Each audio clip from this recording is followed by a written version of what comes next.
so many wars. Is this still as exciting as every other one, or is it, you know, just another day at the office? No, I mean, anytime you fight in Tokyo, especially being on Celestial TV with the road to Japan, I like, definitely trying to make an impact, especially in the Japanese scene of MMA. I mean, we can get it back to old Pride and K1 days. I mean, that's better for everybody. That's the way I look at it. So I'm excited about that. Just trying to be the first for that, to try to help the UFC get to that pinnacle. You know, you had mentioned something the other day when it was like the time is now. You know, and a lot of guys were talking about wins and this and that. But it was like you broached the subject. It was about the entertainment and about keeping the fans happy. You know, what is it about tapping back into the Japan market and maybe some of the American fans that it's the importance of keeping them entertained as opposed to maybe just going in there making sure you get the wins? The one thing about our business is we're definitely entertainment. If we're not entertaining, people don't want to watch. If that's the case, then people start watching soccer. You just have to be entertaining to a certain degree, and you have to go out there and perform and just make fans excited about why they want to be excited, why they want to watch fights. I mean, I don't think anybody really watched the last Mayweather fight, or if they did, they're like, they saw from the Pacquiao that they actually tuned in for that Pacquiao fight, and then it was like, oh, that's how he fights? Oh, okay, I don't need to watch it no more. So it's just one of those things you just gotta be excited about fighting, and excited about the people that are fighting. You know, a lot of guys go in there and they think, oh, if I got a couple losses, or three's like this imaginary line. If I hit three, then I got a problem.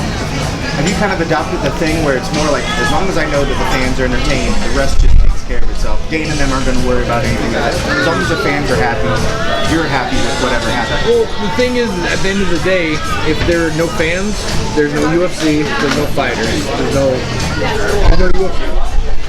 So as long as you make the fans happy, they're the ones that pay the bills, and then they pay the UFC, and the UFC pays us.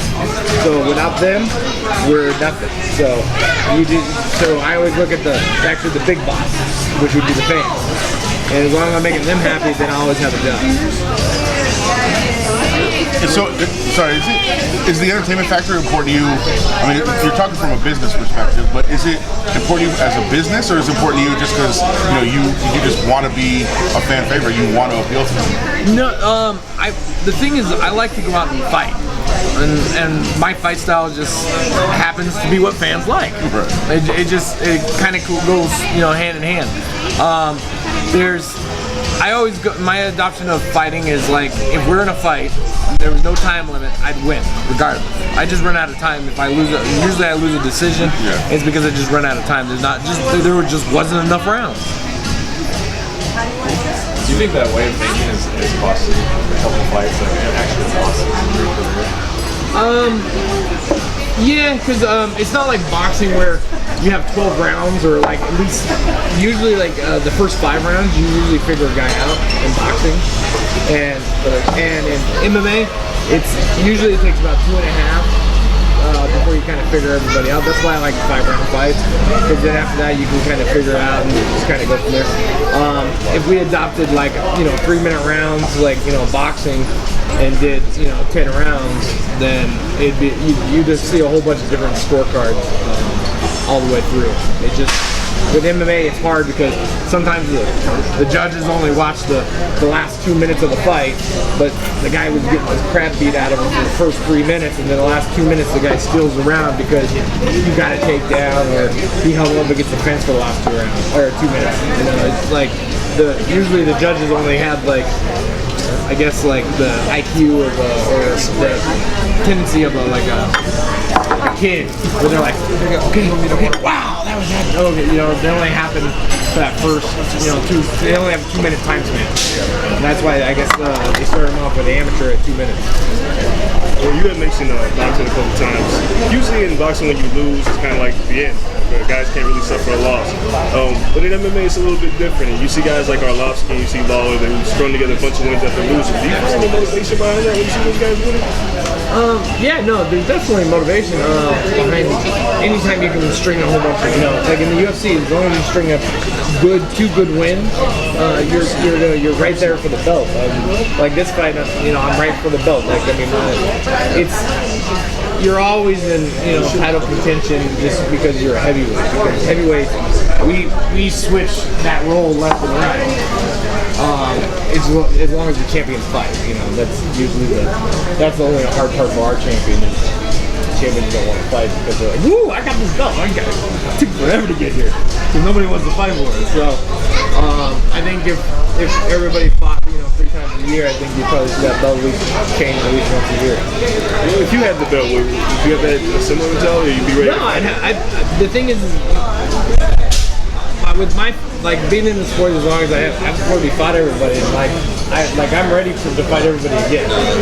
So it's like I've already seen what the best they had, and you better come with it. And that's where I'm a better fighter now than I was last week and the week before and the last fight. And so the thing is always you're always improving. As long as you're always improving, like you can't. As long as you can look in the mirror, you're always gold. You had mentioned in a previous interview a revenge tour after you beat Josh Barnett. You're going after everybody that you've taken a loss to. Well, the thing is, the one thing is like in boxing, you can kind of pick your opponents. That's why you can go 40-0. I mean, Mayweather picked his last opponent. I mean, it's not like he fought number 2 guys. Roy, how much of that revenge tour is revenge, and then how much of it is wanting to get back in there with the new UFC? He's testing the standards. The heavyweight division has always been clouded with that sort of stuff, and you are a guy who I think a lot of people would say, there's no way Roy knows that. So, kind of going to get your thoughts on having that revenge tour with a cleaner sport. A cleaner sport's always good, but as you know, there's always still ways around it. I mean, it's a little bit it's still a little bit better is better, but there's still ways around it. I mean, you still can do. I still got a TUE or whatever it is. Like my doctor says I got AED or whatever. Like so, I need to take this or I need to take that. Like today, cocaine's cool as long as I'm not in training for the fight today. But to do it yesterday, it's okay. What do you think about TUE? USADA doesn't have to do announcements because they're technically medical confidentiality. Well, technically, the thing about the USADA's just like an extra. If the UFC wants to accept it, they can accept it because the UFC really comes down to the UFC. Really, it's not even USADA. It's not even the athletic commission. If the UFC wants to promote it. Like for example, the Anderson Silva fight. I think did he get popped before the fight actually happened? They could have stopped the fight.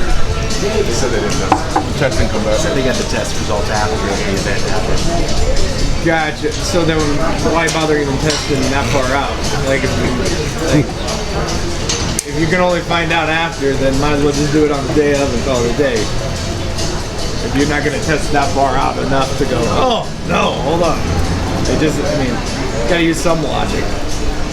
When you were talking about being an exciting fighter earlier, do you think that if you didn't care, maybe you just could be a boring fighter, that the chances of you winning a title earlier in your career would have been better?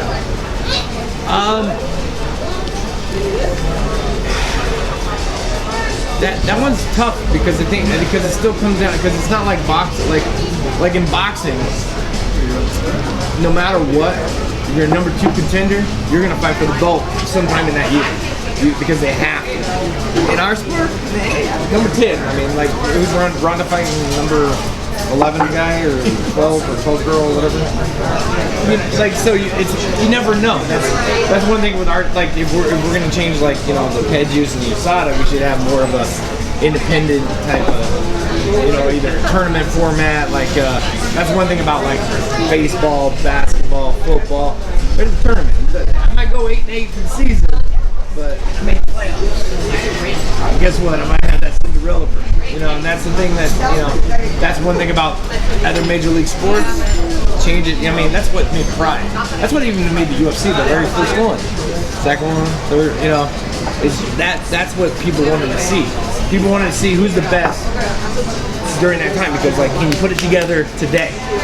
Not, well, I picked my opponent, oh yes, I finally want to fight that guy because he's finally the champ, he's the one I want to beat, you know, like, oh, it's awesome. And then it's kind of set up. Conor McGregor, so it's versus that tournament format.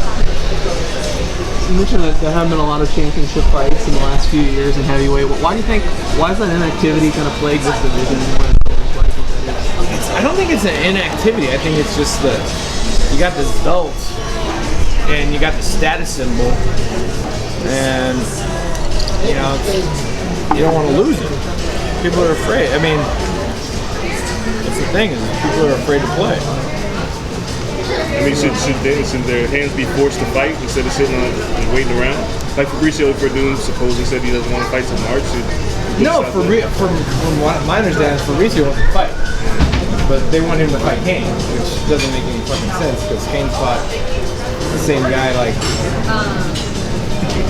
3 or 4 times. Like that. I mean, I want to do, I guess, Kane-a-palooza, like that's what I want. Instead of a revenge tour, I want to do a Kane-a-palooza. I want to go on a tour of like, I want to do what Kane did. I want to fight everybody at least 3 or 4 times and go, man, I'm better than that guy. Look, see? So who do you think it's going to be like the real challenge for Verdun? Right now, any heavyweight can beat Verdun. The thing is like, you got from like Overeem's beat Verdun. But the thing is Verdun's beat Overeem. That's the one thing about the heavyweight division. It's like, you never know what day it is someone's gonna beat you. I mean, Verdun beat, Overeem with a Kimura, and then the second time, Overeem did the, yes, I won. And then just, it was the ugliest fight in the world, but he got the points and then won the fight. But you think it's not fair for Kane to have his chance again? Or is it why would Kane have a chance? He was a loser. He got choked out. Like, he went like this. He quit. So maybe GDS, because he was the one. JDS would have.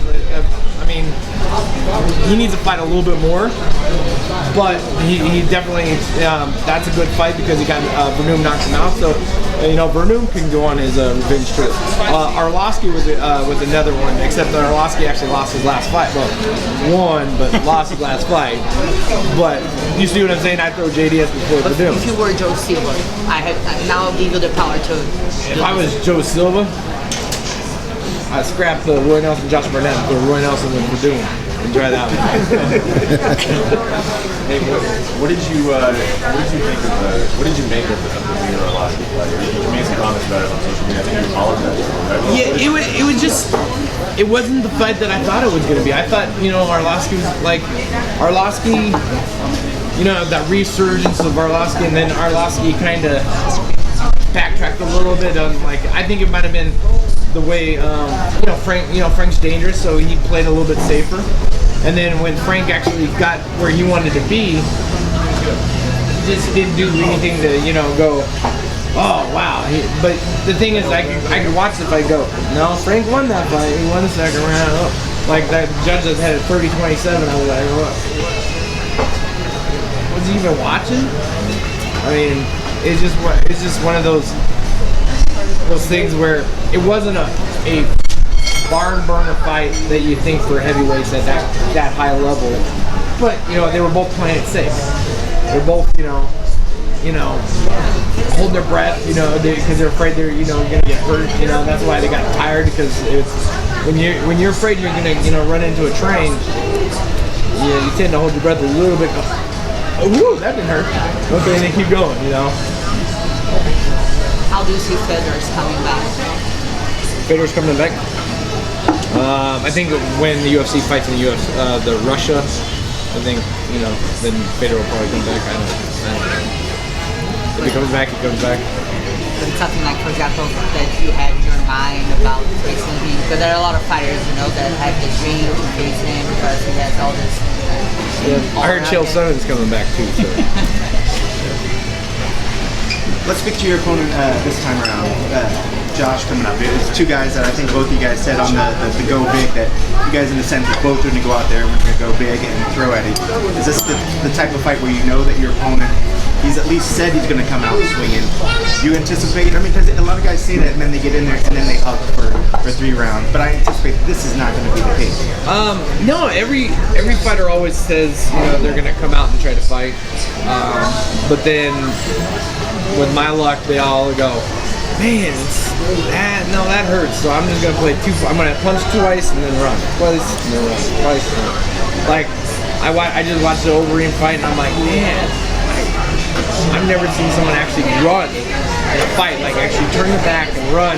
And then I hear Joe Rogan talk about, you can't do that and do a high caliber fight and just run like that. And I'm like, Joe, you're a retard. Just shut up. You know, like a high caliber fighter, dude, a guy runs a track. He's a track star. You know, like you can run a 40. I mean, he ran for 4 seconds. I mean, that's a good 40 in football. When's your last fight when you felt like someone actually came out and fought? The last person that came out and like tried to fight.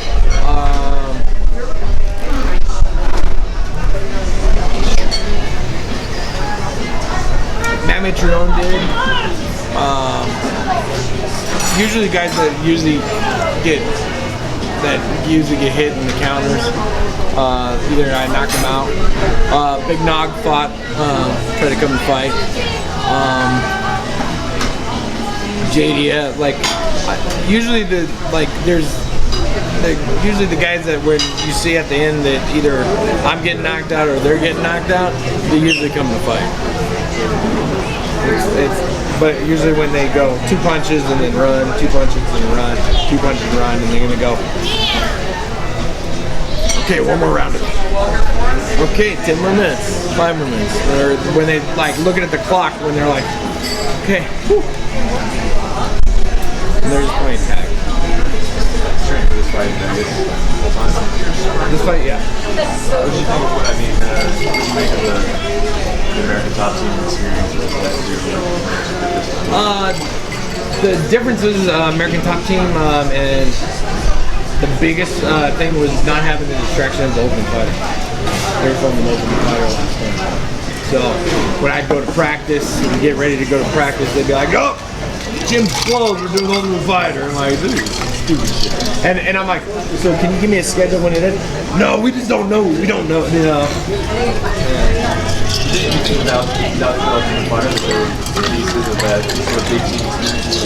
Yeah, no, there's some definitely great things that I liked about it, but it's like with anything at the end of the day, I like being home with the family, I like being in my own bed. I like my house. I like to be able to cook whenever I want to cook. Like all those little comforts that make things a little bit better. I think it was more of a mental stress than anything with all the other hoopla and crap out there. Is this a country club route? Where are you training? Right now would be extreme, dominate your game, my house, and my coach.